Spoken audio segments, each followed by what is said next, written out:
basa ang John chapter 3 verse 3. Alunong sa 7.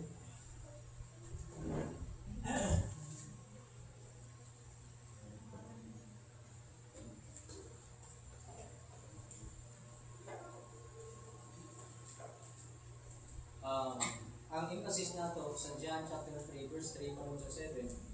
Pero para makuha nato ang tibuok na istorya, konteksto, sugdo nato sa 1, mga episode verse 1, tanong sa 7. Kay usahay ninyo mga laktod, dilaktod ubasa, wala isugdan sa ulo, so atong isbutan, sugdan nato sa ulo. Okay? Matod pa diha sa John chapter 1, chapter 3 verse 1 up to 7. There was a man of the Pharisees named Nicodemus, a ruler of the Jews. The same came to Jesus by night and said unto him, Rabbi, we know that thou art a teacher come from God. For no man can do these miracles that thou doest except God be with him. Jesus answered and said unto him, Verily, verily, I say unto thee, except a man be born again, he cannot see the kingdom of God. Nicodemus said unto him, How can a man be born when he is old? Can he enter the second time into his mother's womb and be born?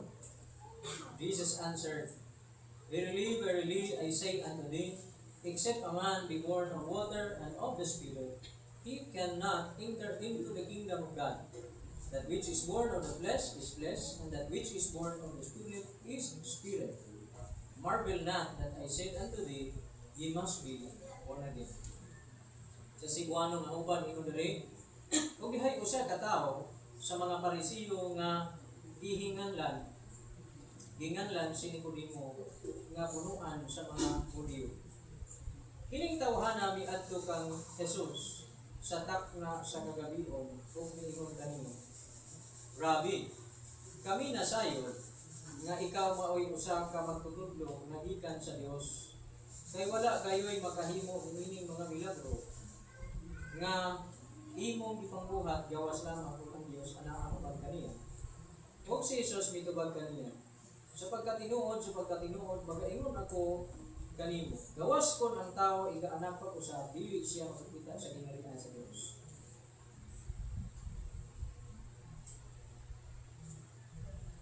Ang gianak sa unod,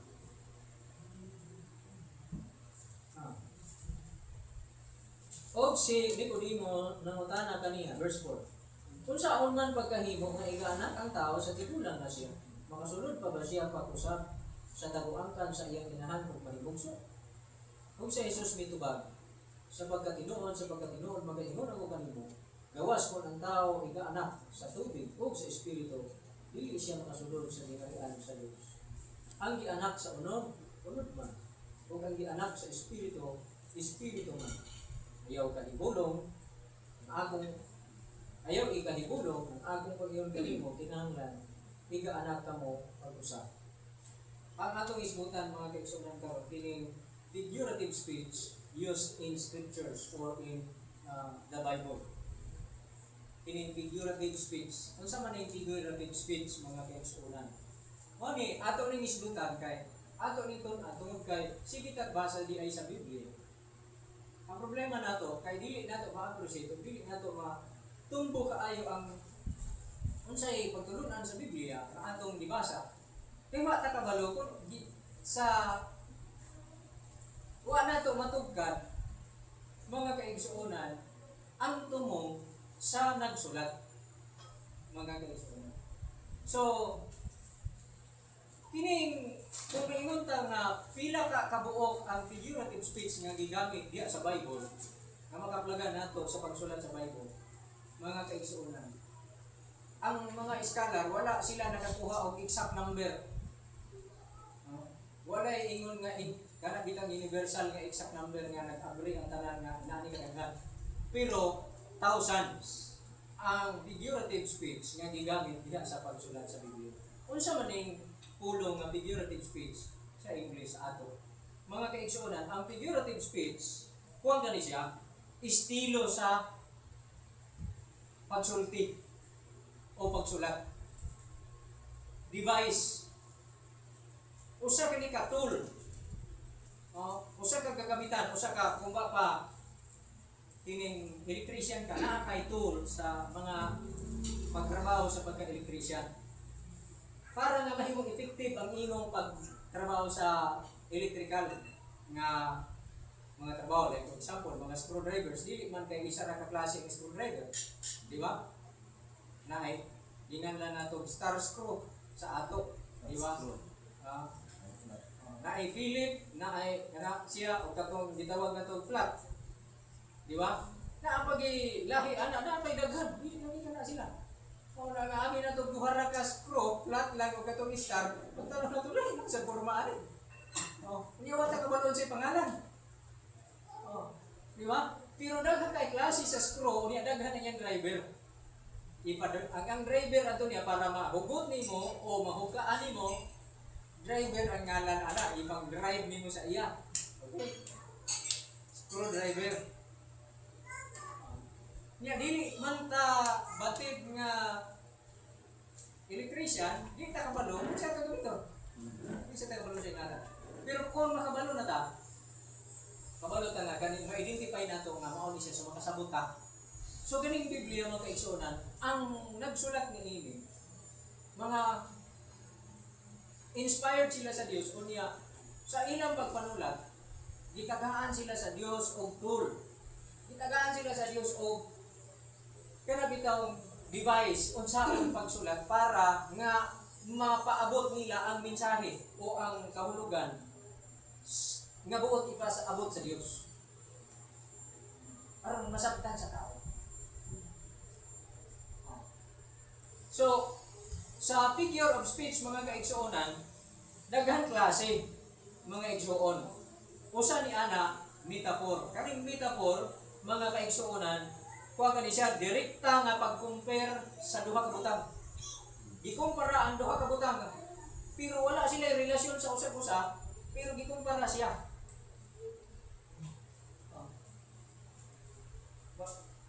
Makita nato na mga igsuon sa sinultihan dinhi. Ingon pa dinhi, except a man be born again, he cannot enter, except a man be born again, he cannot see the kingdom of God. Sa verse 3. Gawas ko ng tao, igaanak pag-usap. Di siya makakita sa ginhayan sa Diyos.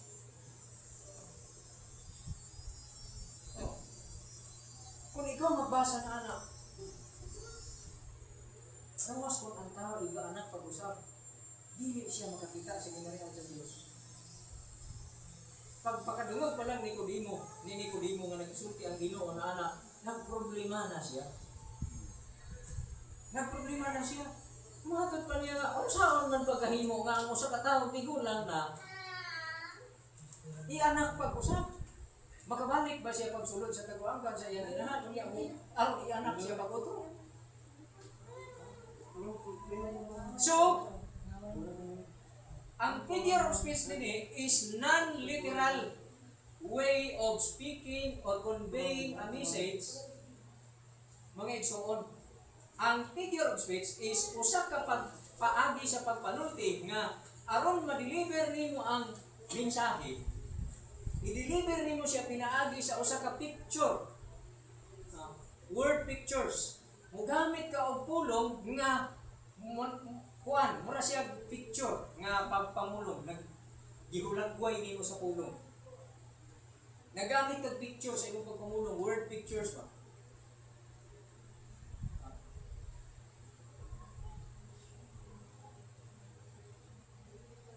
Dili siya literal. So, usbara ko, ang figure of speech is non-literal.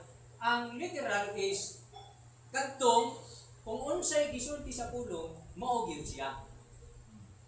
Pero ang figurative speech, muhagit sa imong panghuna-huna, ikaw nga gapamati o ikaw nga gabasa, muhagit sa imong huna-huna, nga mo imagine ka.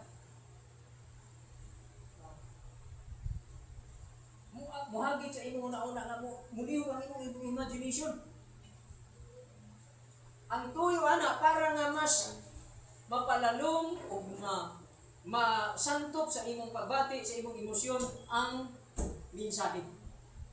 Mga igsoon.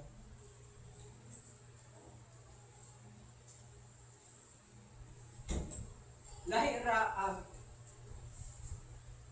pagpanulat o ang pagpanulti nga gagamitan o figure of speech kanang dili literal, lahi ra siya kaysa literal nga pagpanulti o pagpanulat.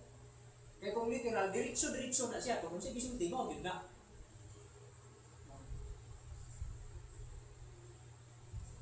Parehas anang ingon tagarang diri nga ura man tag naa sa kalayo doon. Dili man ang literal nga naa ta sa kalayo. Pero ang kainit dinhi mura tag naa sa doon sa kalayo, pero asa man dinhi ang kalayo, wa man kalayo diri. Pero ang kainiton gitandi siya sa kalayo. Sa naa ka sa doon sa kalayo. Amen? Amen. Isab ka na to? Pero di pa imagine sa imo para makasabot ka kung unsa ang kainiton. Di pa sabot sa imo nga mura tag naa sa doon sa lapog nga kusog kaayo ang kainit. Di ba? Figure of speech. Di ba?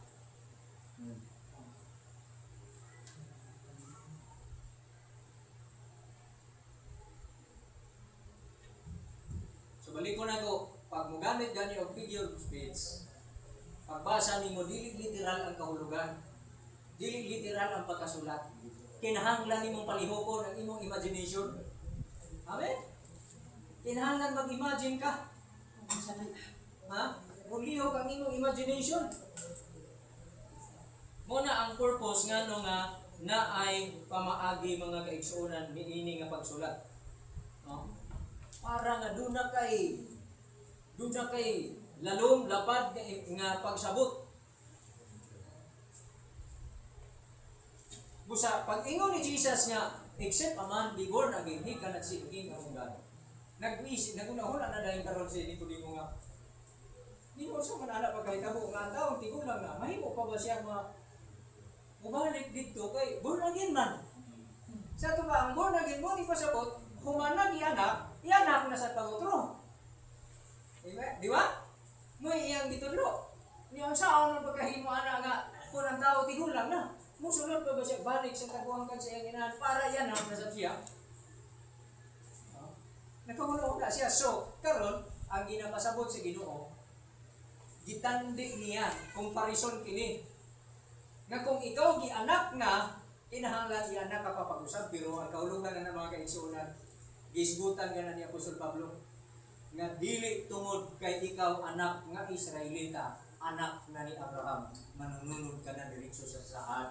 Kinahanglan pa nga ma-regenerate ka, kinahanglan ka nga mataw sa tubig o sa espiritu aron makasunod ka sa ginagawa sa Dios. Amen. Kay naay gitawag katong atong Bible study sa Miyerkules nga nahimong mga anak sa Dios dili pinaagi sa literal nga pagkaanak. Kanang dili pinaagi sa pagbuot sa tao, dili pinaagi sa unod ug dugo, kundi pinaagi sa pagbuot sa Dios, pagbuot sa espiritu. Spiritual birth. Madto pa din sa John chapter 1, mga igsoon. John chapter 1, verse 11 to 12. Ay, 13. Chapter 1, verse 11 to 13. Kini siya, naghisgot kini sa literal nga pagkaanak o sa non-literal nga pagkaanak. Usa siya ka Israelita, usa siya mga kaigsuonan ka. By blood, kaliwat siya ni Abraham. Pero dili siya dapat magsalig. Ang bisag kinsang anak o kaliwat ni Abraham, dili magsalig. Nga sila automatic na panunod sa saad. Mato pa rin 11, he came unto his own, and his own received him not. Kanang his own, di na muna ang iyang mga katawan na gitawag ng iyang mga anak. Amen. Pero nahimo silang natural nga mga anak. Karon mato pa rin pero ang iyang mga katawhan o iyang mga anak, wala man dawat kaniya. Verse 12, but as many as receive him, to them he give power to become the sons of God. Apan sa tanan nga midawat kaniya, o mituo sa iyang pangalan, yatagan niya sila o tagahong mga mga sa Diyos. Even to them who believe in His name. Busa, Ingon pa din nini, kinsa man yung mga tao nga nahimong mga anak sa Dios, which were born, which were born not of blood, nor of the will of the flesh, nor the will of man, but of God. Katong natural birth nga pinaagi sa iyang papa nga tawhanon o sa iyang mama nga tawhanon, motong nahimugso siya kay di panampon siya pinaagi ana o nga nahimugso siya pinaagi ana. Di anak siya. Natural birth, literal nga pagkaanak. Pero ang isgutan ni Jesus sa John chapter 3 is non-literal, spiritual birth. Kinahanglan ang tao mo undergo sa proseso nga mahimugso siya pag-usap ang pagka-himugso diyan sa tubig at sa espiritu aron magkapita o makasulod siya sa ginagawa sa Diyos. Pero kini sa konteksto kini, una, dito sa mga Hudyo, kay sila, mga kaigsuunan, matod pa din sa sulat ni Apostol Pablo,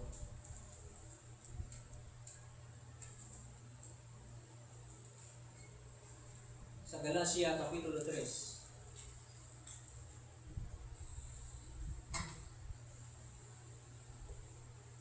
Verse 25.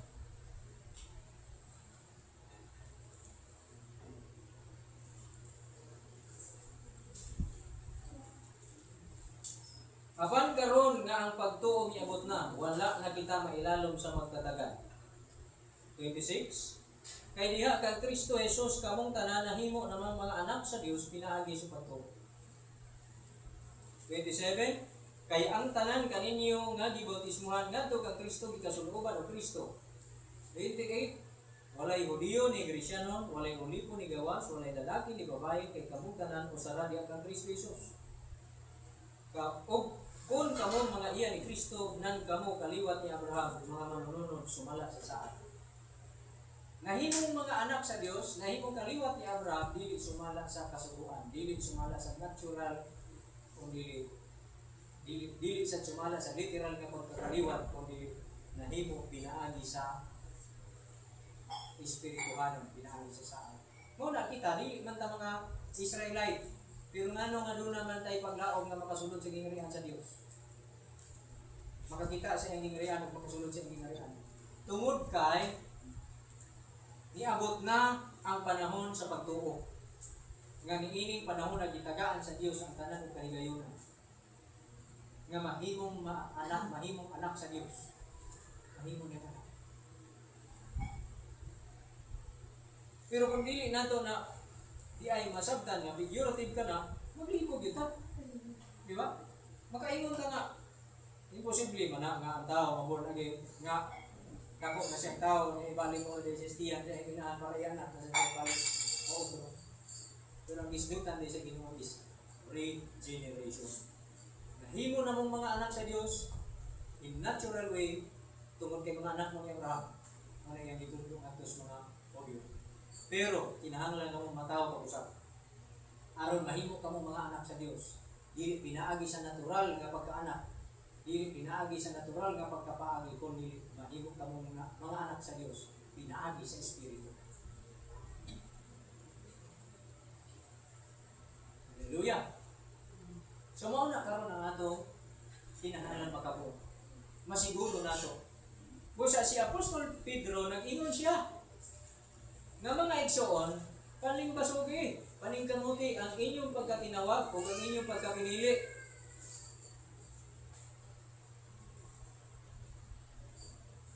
Una, ikaduhang Pedro, 2 Peter chapter 1, verse 10, padung sa 11. 2 Peter, kaduhang sulat ni Apostol Pedro, chapter 1, versikulo 10 hangtod sa 11. Usahay mo ingon, usahay mo ingon nga, ingon dito ka, nahin mo claim. Kami mo ang tinuod, di ba? Kini ang grupo mo tinuod. Ang mga Israelita mo ingon sa sila anak, kami may tinuod ng katawan sa Diyos. Di ba? Kamu kinsa man mo nga, di man mo katawan sa Diyos. Kaya di man mo mao nga grupo. Di man mo mao ang katawan sa Diyos, di man mo mao ang pinili. Usahay ato isandig ang atong assurance, ato kasiguran sa tinuod ng grupo. nga, naamang ko anong tinuod ng grupo, siguro luwas hindi ko kay naamang ko anong tinuod ng grupo, kay tinuod mo daw ng grupo. Oh, tinuod ka nga kaliwat ni Abraham by blood, by anak ka niya. Pero sigurado na ba? Dili. Ingon nga, kinahanglan mahimugso ka pag-usap. Aron makakita ka o makasulod ka sa ginrian sa Diyos. Ingon pa sa ni Apostol Pedro. Unang Pedro Kapitulo 1, versikulo 10 11. Busa mga igsoon, paningkamuti sa labi pagayon nga masiguro ang inyong pagkatinawag o pagkapinili. Paningkamutan daw ang pagkatinawag o pagkapinili. Masiguro yun. So sa ato, naadi ay sa ato ang pagpaningkamot. Ang agda sa pagpaningkamot, dili kayo basta-basta lang.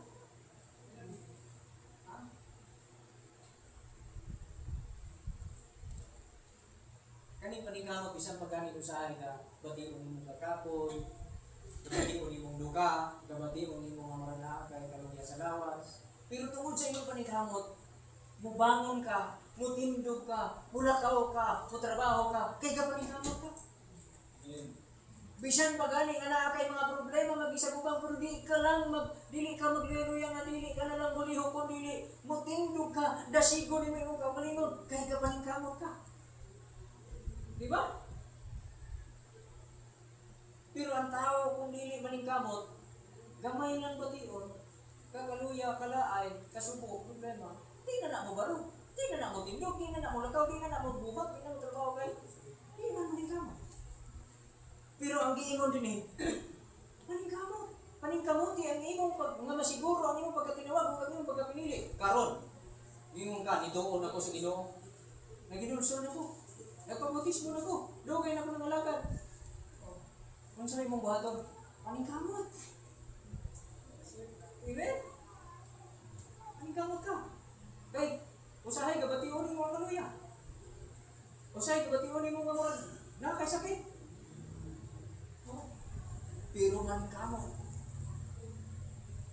Nga naman, gusto nimong masiguro ang imong pagkatinawag o ang imong pagkapinili. Ingon pa niya sa Pedro, paningkamuti nga masiguro ang inyong pagkatinawag o ang inyong pagkapinili. Di ba? Nakita ganun ako ng mga kaya dito ang iya sa highway, abot sa traffic light, katunay makita nato. Bisag wala kay kagulingon sa kanan. Masakay lang ako dito sa makita na kayo sila. Naiilang mga trapo. Trapuhan na ng mga samin sa sakyanan dito kita pitch driver. Dito na nalapit sa driver nga side, sige balik ana dito tikas di kay murag basta na ana dito do driver ana dinhi siguro na nalapit sa driver. Ana. Huwat-huwat na tagaan sila o piso o pila magkaha. Kung doon ay mo hatag, di pa sila lakaw. Pero wala mo hatag, magpadayon pagyapon sila ng mga sakyanan ng magsigig trapo. Naman siya yung pagtuwa na sila naningkamot. O naningkamot na? Naningkamot na! Naningkamot! Di na sa yun nga.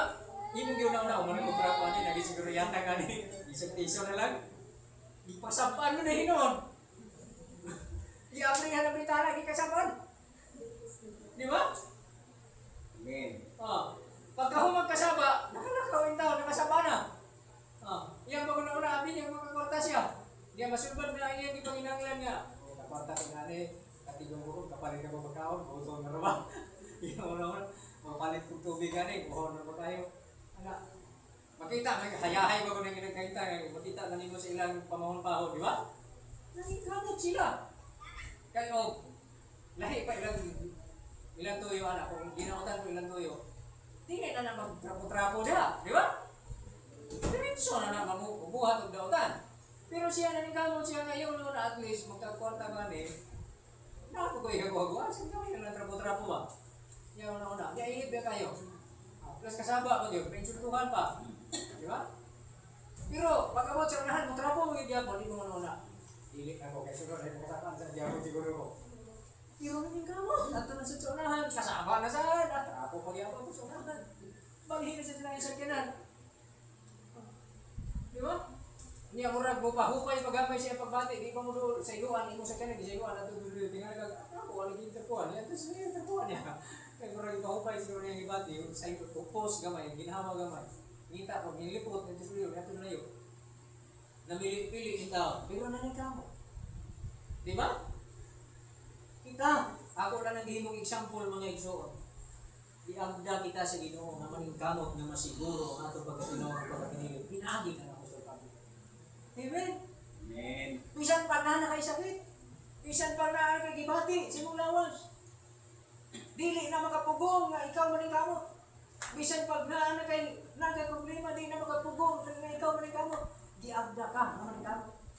Ang paningkamutan nimo. Unsa imong paningkamutan? Masiguro ang imong pagkatinawag o pagkapinili. Nga naman, daghan ang gusto nga mahimong pinili. O daghan na nagtuo nga sila mao'y tinawag. Pero tinawag mo ka sila sa ilang gibuhat. Daling kamot ba sila? Pag siguro sa ilang pagkatinawag o pagkapinili. Wala lang. Bakit ito? Sorry lang. Wala lang yung pagkapanak. Di ba? Di kami mag-Bible study. Di magtuon sa puno sa Ginoo. Mahimo ka kang pinili. Ingon na anak ka. I-compare ito ng COVID. Amen? I-compara sa nanika mo. Mahimo ka kang pinili. Yan na isa ko sa akong dili na ko maningkamot kahit pinili na magutos Ginoo. Maunay barugan nila sa mga natural ng mga anak. Isang pag magpabanlong ko anak manggil ko. Mamatay niya ako papa. Ako kayo magapanatiya siya kakama. Ang resulta pa doon ay mga kaso nga nahitabo gihatag sa lain. Wala gihatag sa anak. Dito gihatag sa lain. Una-una ni siya, ako'y anak. Wala sa ako gihatag. Ako mo'y dapat manununod. Anak magkakaon niya. Isiguro din mga anak. Anak lang kas papel. Pero di ka tinuod na anak. Para niya. Kay di ka tapos. Sumala sa imo kay Bumas. Wa ni mo pakita ang iyong pagkain. Mas may pa dili anak. Pinagpakita pa nga siya daw anak. Mao ni mga tao nga nagtuo. Dili natural nga mga anak sa Dios. Mga makasasala. Pero mga hindi. Pero nagpakita pagtuo sa Dios. Nagpakita mga kaigsuunan ang pagtuo nakita yun. Diha sa mga pagsulay. Kung sa gikalipay sa Dios nga sila pagkatawag ng anak. Mao nang mabasa nato sa Pinadaya 21 mga igsuon. Ingon dito sa versikulo 4 ba? Versikulo 7. Ang magamadaugon magapanag-iya ni ini maong manulundon. Ang magamadaugon magapanag-iya ni ini maong manulundon. Og ako mahimong iyang Dios og siya mahimong akong anak. Nga naman, kay iya manggi himo ang pagpaningkamot nga masiguro ang iyang pagkatinawag o pagkapinili. Amen. Wala man siya may una. Kasi para ko okay na. Anak na mong ipos Ginoo kay dito o mo to. Ha? Okay na. Niya paggawa simbahan. Ano naman simba di? Ano sab? Kung sa'yo gusto, anak ng dili gusto sa amahan, buhato ng yapon. Nawa gani din sa atong tiwason ni ingon ni Apostol Pedro sa 2 Pedro 1, G sa 11, aron kita ato sa ning tambag sa pagpaningkamot. Ingon din. Kun inyong himuon kini dili gayud kamo mahulog. So pwede pa di ay nga mawala sa imo ang imong pagkatinawag ug imong pagkapinili uli ka mo. Amen. Kay panahon sa pagsulay, mahulog ka na, kaya di ka na makadala. Kay kulang ka sa paningkamot. Mao kini mga tao nga makugi kayo manarbaho, makugi magnegosyo, labihan sa paningkamot. Panahon sa kalisod, makasugako. Kay kugi man. Amen? Oh. Pero katong mga talawon kayo. Di ba? Dili mapugi man ang gamot. Kung makita ni mo ni mga tao na survivor kayo. Ano man? Nakita ni mo sa ilang mga paningkamot. Grabe nga mga kalisod ang ilang naagian. Lahi rami ang itong direksyon na naadunahan kaya nakapanunod na nag-adunahan sa mga tingkana. Padayon ko kita sa 2 Pedro Kapitulo 1, versikulo 11. Og sa ingon ni Ana, aduna unyay madagayaong pagpaligayon alang kaninyo sa usa ka madaugong pagsulod ninyo ngadto sa dayong gingharian sa atong Ginoong manluluwas nga si Kristo. Madaugon nga pagpahigayon, victorious, triumphant entrance into the kingdom of Jesus Christ, our Lord and Savior. O maningkamot. Usa, kaning figurative space nga gisgutan din si Ginoo inaon na sabta nato. Unya, inigbasa nato sa Bible dili ta mo diretso nga pagbasa nato mingon ta karon na makatudlo sa makaremind sa pagbasa nato. Uy, dagat. Pagka nimo nga nakabasa kag dagat, ayo diretso conclude nga dili naman na dagat. Okay? Sabta kung dagat bagid nga literal ang iyang gisgutan. Kay sama sa atong mabasa diya sa propesya ni Daniel ug dinhi sa Revelation nga adunay mananap nga migimaw gikan sa dagat. Di ba? Daniel chapter 2, chapter 7, naa din na mga kaigsoon na may mananap nga migimaw at migimaw gikan sa dagat. Dili na di mo una nga sabto nimo diretso mo conclude ka nga uy, asa ka nakita sa dagat na migimaw ang mananap? Unsa sa tanang mananap? Naman dito ang mananap nakita nimo mangila na iyang mananap. Dili na. Kung dili kana siya naghisgot kana siya mga kaigsuonan sa lahi nga butang. Figurative kana siya, unya naghisgot kana siya para makuha ang imong imagination. Kay ang dagat usa din ha nagsimbolo ang dagat sa katawhan nga gubot. Trouble nga katawhan. Chaotic, nagkagubot, nagkabuliya nga katawhan. Mao na isa kung makabasa ka niya. Unya dunay mananap nga migula gikan dito. Usa ka na ka gobyerno, usa ka na ka leader nga migula di lang ito. Sa maong dagat, sa maong katawhan nga nagkabuliya nga katawhan.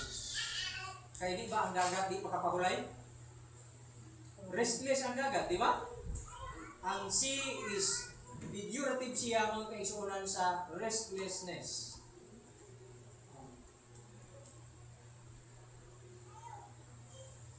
Makita nimo ang dagat di makapahuway. Bisang gani ka na tawag ni mga malinaw nga dagat, pero na ako niya pa'y balog kasi kanahanan ang gamay. Di ba? Di ba? Pero malinaw na nga dagat, calm na ang sea, pero makita pag diya ko di ba? Pag diya ko'y balog ko kanahanan. Di ba? Usa ang dagat is figurative siya sa restlessness. Walay pahuway. Sige. Tinaot may igsuon nga nakakuha ta o nasabta nato ang idea na ginatudlo diya. Okay? Amen. Kana pong Amos 5:18. Ato po nang isgutan, mga igsuon. Napatay tayo gamay. Amos 5:18 o Mateo 25:1-13. Sa Amos kapitulo 5 versikulo 18 ingon nila, woe unto you that desire the day of the Lord, to what end is it for you? The day of the Lord is darkness and not light.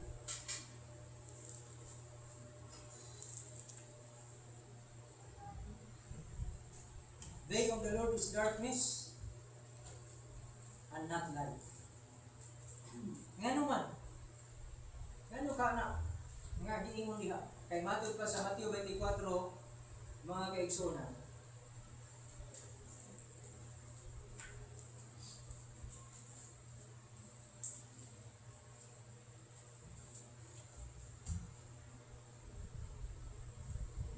Verse 12. O kay musanay man ang kadautan, mugugnaw ang gugma sa kadagana. Verse 13. Apan ang mulahutan niyanto sa katapusan mamaluwas. Kana diya nga pagkasulti mo kay igsunan dili po na siya literal. Figurative ya po na siya mga igsunan.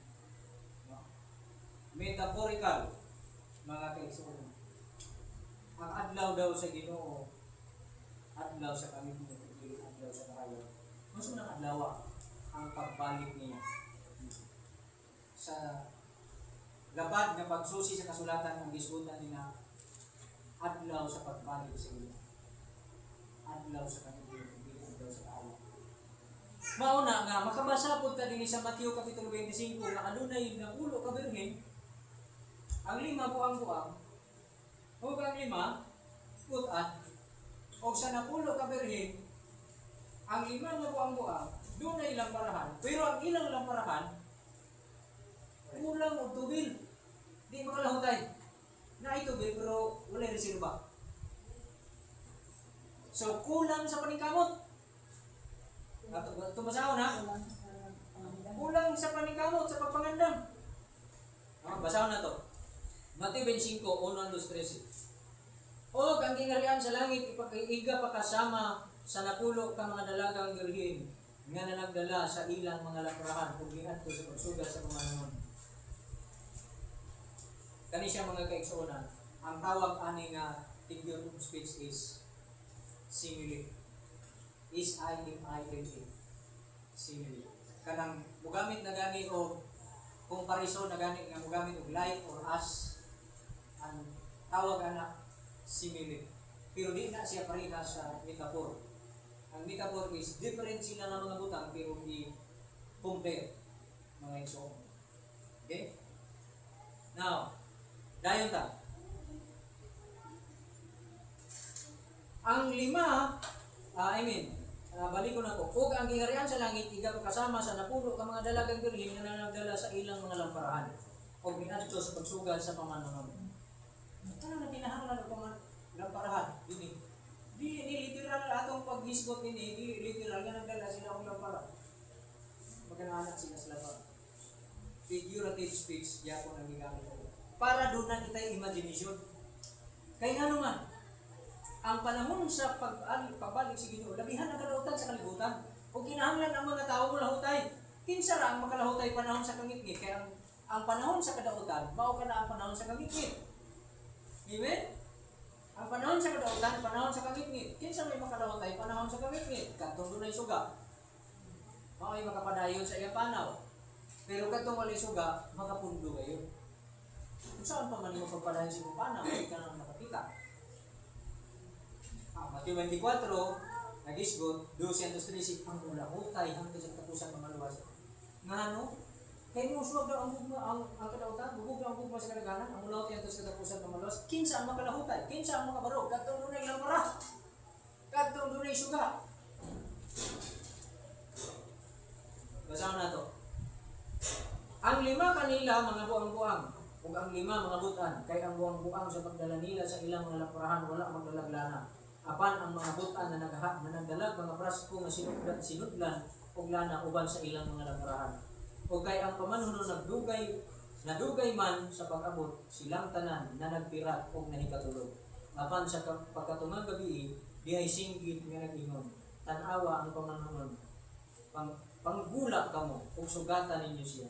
Ug lumangon silang tanan nga mga dalaga ug gihikay nila ang ilang mga lamparahan.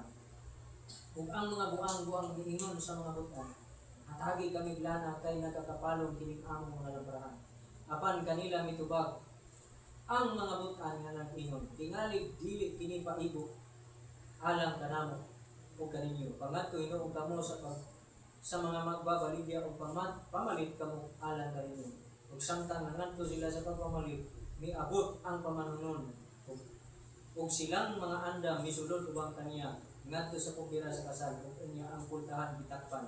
Tapos niini nagamot usap ang ubang mga dalaga nga nanagingon, Senyor, ablihi kami. Apan siya mitubag nga nagingon, sa pagkatinuod magaingon ako kaninyo nga wala ako makakila kaninyo. Usa pagtukaw kamo kay wala ninyo ibaluhi ang adlaw o ang tana. So kini nagtudlo mahitungod sa preparedness sa pagkainandam. Kung unsa kaandam ang mga tao nga nagbulat sa pagbalik sa Ginoo, pero dili kini siya literal nga aduna gi pamanhunon, naagyoy pangasaunon nga dalagang birhen nga nagdala-dala og suga. Dili ko na o dili ipalihok lang ang imagination din sa mga magbabasa o sa mga audience na gituduan sila mo aron makasabot nga ingon ani ka seryoso, ingon ani ka importante ang pagpangandam sa pagsugat sa pagbalik sa Ginoo. Ang kinahanglan ng mga tao mangandam kayo. Kinahanglan ang mga tao magbugi. Kinahanglan ang tao mulahutan. Nga kung di dito ta magbugi karon sa ato espiritual, dili naman ta mulahutay kay nakabisi naman ta sa atong paginabuhi. Nakabisi naman ta sa kalingawan ani kalibutan. Kay grabe kadagas kalingawan. Di ba? Nagsugod sa atong mga kamot. Padulong sa gawas. Makita ka rin, ay Ginoo gusto kong tanawanin. Adto ta ani. Nadugay, bisag di ka na lang mo ato ka, kung sa ka-iplite, hindi na lang ka magsigilo kayo kay sa imong silipon, kasi nagkakatana. Ano ta ani, no? Ano kay dire ana? Sige nagkakatana di ato, dalagan, nausik ang imong time. Wala na. Di ba? Oh. Ang imong spiritual life nag-uga na. Ang imong spiritual life wala na espiritu. Ang imong lamparahan gakapalong na. Gakabatik na nimo nga gakapalong na siya kay di ka naganahan mo simba. Di ka naganahan mo ampo. Di ka naganahan mo tambong sa panagtigom. Di ka naganahan maminaw Bible study. Ang Bible study bisag 20 minutes, 30 minutes para sa imo. Kadugay mo ka kani pagkahuman, nakabuluko na kay kapoy na kaayo. Katulgo na ko. Di ba? Samot nagkantag isa ka oras. Sunod hindi ko mo ang gina. Kaapoy kayo. Pero sa una nga ikaw puno pa kay ka sa lana, ang imong spiritual life labihan pa kadagayang espiritu, bisan pa og tunga sa adlaw ngwali, di ka manuyahan. Amen. Bisan pag magdayeg ka sa Ginoo unsa kadugay, dili ka manuyahan. Ingon kag di naman ko ganahan mo uli. Di ba? Pero sa diha nga napasagda na nimo ang imong spiritual life, ang imong lamparahan, nagakahurot ang tubig, di nagkaganahan, di nagasiga. Di ba? So, bisag unsaon na ito, padasig, dagkot, wa, tubig, di gina mo siga. Amen? Kinahanglan ta nga manikapag magkugi, nga na ay tubig, ang ato mga kasing-kasing sa Espiritu sa Diyos. Sa presensya ni Diyos. Hallelujah! Mauna! Grabe kapoy, di kayo mag-ampo. Kapoy kayo. Mas kami nga na galing mag-ampo, kamurag bugakta naman na ko. Pero pag maghuman galing ampo, mabuhay ka sa akong dugo. Murag di na sa kutakol-kol. Wala na sa ko'y tibati nga kalaay. Di ba? Maunay usa sa mga timailhan nga ang imong lamparahan ng pirat na wa nay atiman nga hurot na ang lana. Kung doon na manggaling na bilin gamay na lagi kayo, ang imo na lang consciousness nga naay Ginoo na siya gisaad nga kinabuhing dayon o ingarian na mabalik siya, pero ang imong pagkinabuhi di na pakasiga. Nga naman, uyupod lang gamay sa akin mapalong na. Di ba? Inana ta. Pero kinahanglan ta maning kamo nga matugilan nato kay kita man naa sa ato nga magpatubig sa Ginoo. Amen. Hallelujah. Praise God. So, gana lang mga igsuon, dili na nato kayo tasan o 11:34 na sa akong orasan.